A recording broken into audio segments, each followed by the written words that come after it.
Hello दोस्तों, आपका स्वागत है रिव्यूअर्स में। आज हम one of the best crime drama web series Ozark season 1 का रिकैप करने जा रहे हैं। इसे लिखा है बिल डिब्यूक ने और इसकी कहानी मनी लॉन्ड्रिंग के अराउंड रिवॉल्व करती है। तो चलिए शुरू करते हैं।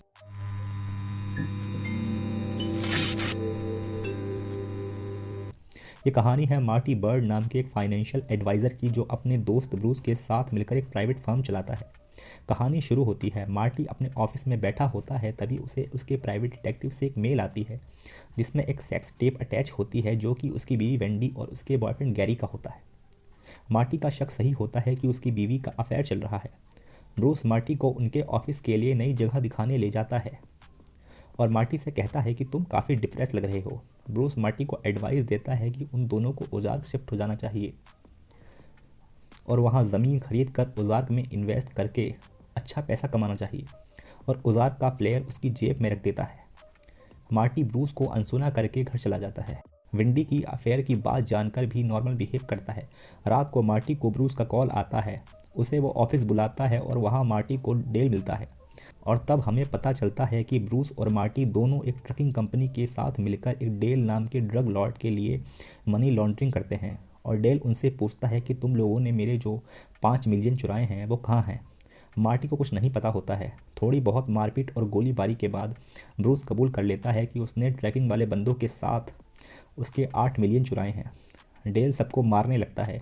जैसे ही मार्टी का नंबर आता है, वो डेल को फ्लायर दिखाकर ओजार्क के बारे में बताता है कि कैसे वह उसका सारा पैसा बचाकर ब्लैक से वाइट कर सकता है और ब्रूस ने जो पैसा लिया है वो भी लौटा देगा। डेल थोड़ा सोचकर हाँ कर देता है और मार्टी को तुरंत पैसे देकर ओजार्क निकलने के लिए कहता है। मार्टी वेंडी और बच्चों को ओजार्क शिफ्ट होने की खबर सुनाता है और डेल के 8 मिलियन जुगाड़ने में लग जाता है। दूसरी तरफ वेंडी सारी सेविंग निकाल कर अपने बॉयफ्रेंड गैरी और बच्चों के साथ शिकागो भागने का प्लान बनाती है, लेकिन डेल वेंडी के बॉयफ्रेंड को मार देता है और वेंडी का फैसला मार्टी पर छोड़ता है। मार्टी डेल से वेंडी को छोड़ने के लिए कहता है और उसके पैसे दे देता है, लेकिन डेल मार्टी का टेस्ट लेने के लिए $8 मिलियन उसको वापस करके उसे ओजार्क से ब्लैक से वाइट करने के लिए कहता है। मार्टी पैसे लेकर फैमिली के साथ ओजार्क निकल पड़ता है। मार्टी अपनी फैमिली के साथ ओजार्क के एक मोटल में रुकता है और वहाँ उसकी मुलाकात होती है लैंगमोर फैमिली से। मार्टी अपने बच्चों को होटल के कमरे का ख्याल रखने के लिए कहता है जहाँ सारा पैसा रखा होता है, और खुद मनी लॉन्ड्रिंग के लिए लोकल बिजनेस ढूंढने के लिए जाता है जहाँ वो इन्वेस्ट कर सके। और वेंडी एक घर खरीदने जाती है। उनके जाने के बाद रूथ लैंगमोर उनके 3 मिलियन चुरा लेती है, और जैसे ही मार्टी को यह पता चलता है, वो उनको ड्रग कार्टेल का डर दिखाकर पैसा वापस ले आता है। लेकिन लैंगमोर फैमिली को अब यह पता होता है कि मार्टी एक ड्रग कार्टेल के लिए काम करता है। दूसरी तरफ एफबीआई को ब्रूस की बॉडी के टुकड़े मिलते हैं, जिससे एफबीआई इसे मार्टी के अचानक शिकागो छोड़ने से जोड़ती है। एजेंट रॉय पेटी मार्टी के पीछे ट्रांसफ़र लेकर ओजार्क आ जाता है। मार्टी फाइनली मनी लॉन्ड्रिंग के लिए बिजनेस ढूंढ लेता है, ब्लू कैट, जो कि एक लोकल लॉज और रेस्टोरेंट होता है। और वेंडी को अच्छा घर सस्ते में मिल जाता है, लेकिन शर्त कि इसका पुराना ओनर उनके साथ बेसमेंट में रहेगा, क्योंकि कुछ दिनों में वो मरने वाला है। वेंडी बच्चों के साथ घर में शिफ्ट हो जाती है और बच्चों के सवालों से परेशान होकर उनको बताती है कि उनके डैड एक ड्रग कार्टेल के लिए मनी लॉन्ड्रिंग करते हैं और इसी वजह से वह भागकर शिकागो से ओजार्क आए हैं।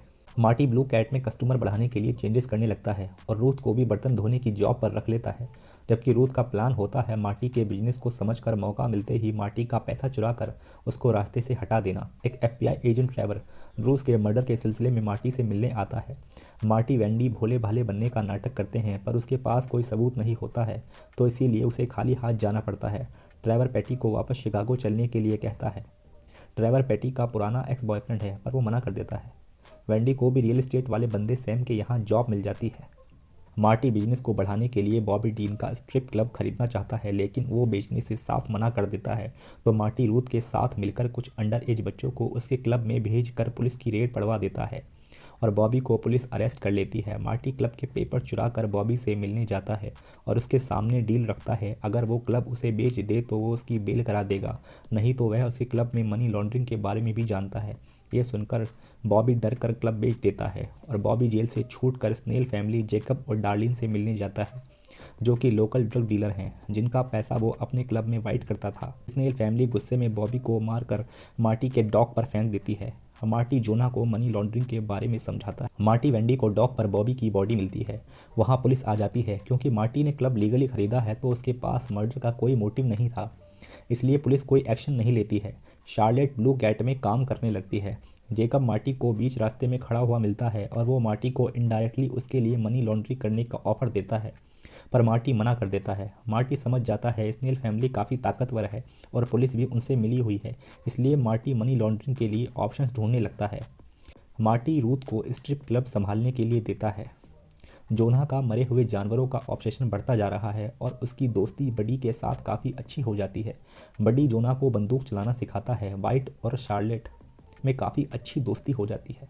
वेंडी के बॉयफ्रेंड गैरी का बेटा उसके डैड की मौत के जवाब के लिए उसके पास आता है। वेंडी कहती है उसे कुछ नहीं मालूम, अपनी शादी को बचाने के लिए यह शिकागो से यहाँ पर आई है। रॉय रस को अपने झूठे रिलेशनशिप के जाल में फंसा लेता है। मार्टी वेंडी के साथ ओजार्क के एक लोकल पादरी से मिलने जाता है जो बोट यार्ड पर बोट में सर्विस देता है। मार्टी मेसन के सामने चर्च बनवाने का ऑफर रखता है ताकि उसके कंस्ट्रक्शन का यूज़ को मनी लॉन्ड्री में कर सके। मार्टी को ये नहीं पता होता उसी सर्विस में स्नेल अपना ड्रग सप्लाई करता है। रूथ स्ट्रिप क्लब अच्छे से संभालती है तो मार्टी उसे मैनेजर बना देता है, लेकिन रूथ और उसके पापा का प्लान होता है मार्टी का पैसा हड़पना, तो रूथ मार्टी का पीछा कर पैसों की जगह पता कर लेती है। स्नेल फैमिली को पता लगता है कि मार्टी चर्च बनवा रहा है। वो मार्टी को किडनैप कर धमकाते हैं। मार्टी को बताते हैं वो संडे सर्विस में ड्रग सप्लाई करते हैं। उसने चर्च का कंस्ट्रक्शन बंद नहीं किया तो मेसन की बीवी बच्चे को मार देंगे। मार्टी मान जाता है। वेंडी मार्टी के लैपटॉप में अपनी सेक्स टेप देखकर समझ जाती है कि मार्टी को उसके अफेयर के बारे में पता है। रूथ रस के साथ मिलकर मार्टी को मारकर पैसा चुराने का प्लान बनाती है, लेकिन एजेंट पेटी रस को समझाता है कि कुछ ऐसा वैसा ना करे जिससे उसे जेल जाना पड़े। फिर रस रूथ के प्लान को फेल कर देता है। रेचल को पता चल जाता है मार्टी ब्लू गेट में मनी लॉन्ड्रिंग कर रहा है। वो मार्टी को बुरा भला कहती है और वहाँ से भगा देती है। मेसन चर्च का काम जारी रखता है, जिससे स्नेल गुस्से में आ जाते हैं। मार्टी मेसन और उसकी बीवी की जान बचाने के लिए स्नेल को $7 लाख देता है और यकीन दिलाता है कि चर्च कभी पूरा नहीं होगा। मार्टी मेसन और उसकी बीवी को मनाने जाता है वह चर्च का काम रोक दे। उनके मना करने पर मार्टी स्नेल के ड्रग बिजनेस के बारे में बता देता है और अगर वो डॉकयार्ड पर वापस सर्विस देने नहीं जाएगा तो मेसन की बीवी और बच्चे को स्नेल मार डालेंगे। मेसन क्लैरिफाई करने के लिए स्नेल के पास जाता है। स्नेल बताता है कि मार्टी उसके चर्च का कंस्ट्रक्शन का यूज़ मनी लॉन्ड्रिंग के लिए कर रहा है। यह सुन मेसन चर्च के ढांचे को जला देता है। वेंडी मार्टी के झगड़ों से परेशान होकर स्कारलेट घर से भाग जाती है, लेकिन वेंडी और रूथ स्कारलेट को घर वापस ले आते हैं। कहानी फ्लैशबैक में जाती है, तब हमें पता चलता है कि मार्टी और ब्रूस डेल से कहाँ और कैसे मिले थे। वेंडी का एक्सीडेंट में मिसकैरेज हुआ था जिससे वो डिप्रेशन में चली गई थी और एजेंट पेटी की माँ एक ड्रग एडिक्ट थी, जिससे पता चलता है इन सबका पास्ट काफ़ी दुख भरा था। टक जोना के लिए एक राइफ़ल खरीदता है जिसे जोना अपनी फैमिली को सेफ रखने के लिए जंगल में छुपा देता है। उसे बडी देख लेता है और राइफ़ल की गोली निकाल देता है।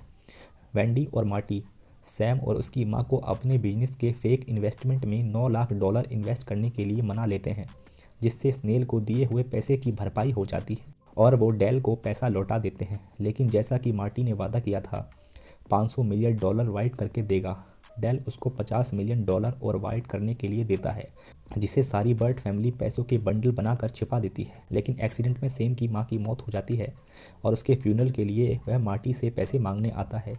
इसके बदले मार्टी उसे कहता है तुम्हारी मां के फ्यूनरल का खर्चा मैं उठाऊंगा। सैम वेंडी फ्यूनरल होम जाते हैं। फ्यूनरल का खर्चा काफ़ी ज़्यादा होता है। वेंडी थोड़ा सोचकर फ्यूनरल हाउस ही खरीद लेती है, जो कि आने वाले टाइम में बहुत काम आता है। एजेंट पेटी रस को अपनी सच्चाई बता देता है और रूथ के ज़रिए मार्टी को पकड़वाने के लिए कहता है, लेकिन रस मार्टी का पैसा लेकर उसको मारकर शहर भागने का प्लान बनाता है। रूथ को प्लान का पता चल जाता है और मार्टी और रूथ के साथ काम करने की वजह से कहीं वह पकड़ी न जाए, इसीलिए वह डॉक यार्ड पर करंट छोड़कर रस को मार देती है और मार्टी उसको दोबारा ऐसा कुछ ना करने की सलाह देता है। बर्ड फैमिली लैंगमोर्स को सहानुभूति देने जाते हैं। वहाँ वाइट नाराज़ नज़र आता है क्योंकि उसको लगता है उसके डैड और अंकल को मार्टी ने मारा है। दूसरी तरफ मेसन संडे सर्विस के लिए बोट वाले चर्च पर जाता है और उसे रियलाइज़ होता है जितने लोग वहाँ आते हैं वो सब के सब लोग चर्सी हैं और ड्रग्स के लिए यहाँ आते हैं और वो ठहरा ईमानदार आदमी, तो वो जेकब को ड्रग्स बेचने में साथ देने से साफ मना कर देता है, जिसके बाद जेकब उसकी और मार्टी की डील को तोड़ देता है और मेसन की बीवी को मरवा कर उसके बच्चे को घर छोड़ देता है। जब ये बात मार्टी को पता चलती है तो वो वेंडी को बच्चों के साथ भागने के लिए कहता है। और खुद जेकब से मिलने जाता है। बर्ट फैमिली भागने वाली होती है, तभी वहाँ डेल का बंदा गार्सिया आ जाता है और जोना उसे शूट करता है, लेकिन राइफल खाली होती है। इससे पहले गार्सिया बर्ट फैमिली को नुकसान पहुँचाए इतने में बड़ी शॉटगन से उसे उड़ा देता है और बर्ट फैमिली को वहाँ से भगा देता है। मार्टी और बडी फ्यूनल हाउस का सही इस्तेमाल करते हुए गार्सिया की बॉडी को जला देते हैं। रेचल को मार्टी का छुपाया पैसा मिल जाता है, जिसमें से कुछ पैसा लेकर वो 9-11 हो जाती है। गार्सिया की कोई खबर न मिलने पर डेल ओजार्क में आता है और मार्टी को टॉर्चर करता है, लेकिन मार्टी उसे यकीन दिला देता है कि वो गार्सिया के बारे में कुछ नहीं जानता और वो डेल को एक डील का सुझाव देता है कि वह स्नेल की ज़मीन पर एक कसिनो बनाना चाहता है और उसमें आसानी से बहुत ज़्यादा पैसा ब्लैक से वाइट कर पाएगा। इसके बदले डेल अपने कनेक्शन यूज़ करके स्नेल को माल बेचने में मदद करेगा। दोनों स्नेल के घर जाते हैं और काफ़ी डिस्कशन के बाद डेल अपने बॉस के साथ स्नेल की डील फाइनल करा देता है और डेल जाते हुए स्नेल्स को रेडनेक्स यानी आदिवासी कहकर बुलाता है। डार्लिन को काफ़ी बुरा लग जाता है और वो डेल का सर उड़ा देती है। मार्टी ये देखकर डर जाता है, पर जेकब उसे समझाता है कि वो लोग इसमें नहीं फंसेंगे क्योंकि डील फाइनल हो चुकी है। उनके पास डेल को मारने का कोई मोटिव नहीं है। अगर कोई यहाँ आता है तो कह देंगे डील फाइनल होने के बाद डेल यहाँ से चला गया था। और दूसरी तरफ FBI वाले भी डेल को ओजार्क में ढूंढ रहे होते हैं। मार्टी अपने घर चला जाता है, उसकी फैमिली भी वापस आ जाती है और वो सब हमेशा साथ रहने का वादा करते हैं। और यहाँ पर सीज़न 1 का एंड होता है। सीज़न 2 का रिकैप देखने के लिए इस चैनल को सब्सक्राइब कीजिए। Thank you.